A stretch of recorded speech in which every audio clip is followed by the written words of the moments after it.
ഗൈസേ, ഈ ഇടയായിട്ട് നല്ല മഴയാണ് കേട്ടോ. രാത്രി തൊട്ട് തുടങ്ങുകയാണ് കേട്ടോ മഴ.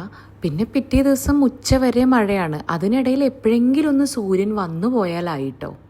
ചിലപ്പോൾ എനിക്ക് തോന്നാറുണ്ട് രാത്രി കിടക്കുന്ന സമയത്ത് ഇതെങ്ങാനും വെള്ളം കയറി മഴയെല്ലാം പെയ്ത് എന്തെങ്കിലുമൊക്കെ പറ്റിപ്പോയി കഴിഞ്ഞാൽ ഞാൻ ഉറക്കത്തിൽ മരിച്ചു പോയാലോന്നൊക്കെയുള്ള ടെൻഷനും പേടിയൊക്കെ എനിക്ക് ഉണ്ടാവാറുണ്ടേ.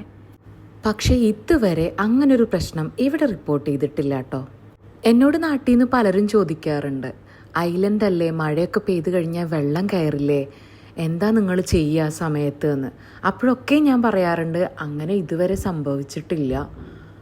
അങ്ങനെ എങ്ങാനും സംഭവിച്ചു കഴിഞ്ഞാൽ എന്ത് ചെയ്യും എന്നുള്ളതിനെ പറ്റിയിട്ട് ഞാൻ ഇപ്പോഴും ചിന്തിച്ചിട്ടേ ഇല്ല കേട്ടോ. പക്ഷേ പേടി തോന്നാറുണ്ട്. ഇല്ലെന്ന് പറഞ്ഞാൽ വളരെ വലിയൊരു നുണയായിരിക്കും. കാരണം നടുക്കടലിൽ ചുറ്റപ്പെട്ട് കിടക്കുമ്പോൾ എന്തായാലും നമുക്ക് പേടി കാണുമല്ലോ. നിങ്ങളെ പേടിപ്പിക്കാൻ വേണ്ടി പറഞ്ഞതല്ല കേട്ടോ, ഞാനൊരു കാര്യം പറഞ്ഞതേ ഉള്ളൂ. അപ്പോൾ എന്തായാലും ഇന്നത്തെ ദിവസം നല്ല മഴയായിട്ടാണ് കേട്ടോ തുടങ്ങിയത്. രാവിലെ തന്നെ ഡ്യൂട്ടിക്ക് പോയി വന്നതിന് ശേഷം ബ്രേക്ക്ഫാസ്റ്റ് ഉണ്ടാക്കാൻ വേണ്ടി ഞാൻ നിന്നു കേട്ടോ. എനിക്ക് പ്രത്യേകിച്ചും വലിയ നിർബന്ധങ്ങളൊന്നുമില്ല, ഇന്നതേ കഴിക്കുള്ളൂ ഇന്നത് കഴിക്കില്ല എന്നുള്ളത്. എന്ത് കിട്ടിയാലും കഴിക്കാൻ ഞാൻ ഓക്കെയാണ് കേട്ടോ. പിന്നെ എപ്പോഴും വല്ല തട്ടിക്കൂട്ടിയ ബ്രേക്ക്ഫാസ്റ്റോ അല്ലെങ്കിൽ തട്ടിക്കൂട്ടിയ ലഞ്ചോ മാത്രമാണ് ഇപ്പോൾ കഴിക്കാറുള്ളത്.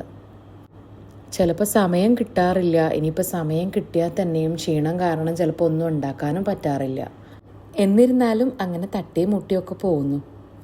അങ്ങനെ പറ്റണ പോലെ ഭക്ഷണമൊക്കെ ഉണ്ടാക്കിയിട്ട് കഴിക്കാൻ വേണ്ടി നിൽക്കുവാണേ.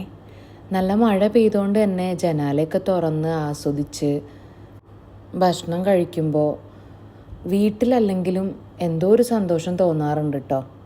അല്ലെങ്കിലും നമ്മൾ മനുഷ്യർ നാടും വീടും ഒക്കെ വിട്ടു പോയി കഴിഞ്ഞാലും സന്തോഷിക്കാൻ എന്തെങ്കിലും ഒരു കാരണങ്ങൾ കണ്ടെത്തിയല്ലേ പറ്റുള്ളൂ. അല്ലെങ്കിൽ ഏത് രാജ്യത്ത് പോയി കഴിഞ്ഞാലും നമുക്ക് വളരെ ബുദ്ധിമുട്ടായിട്ട് തോന്നും.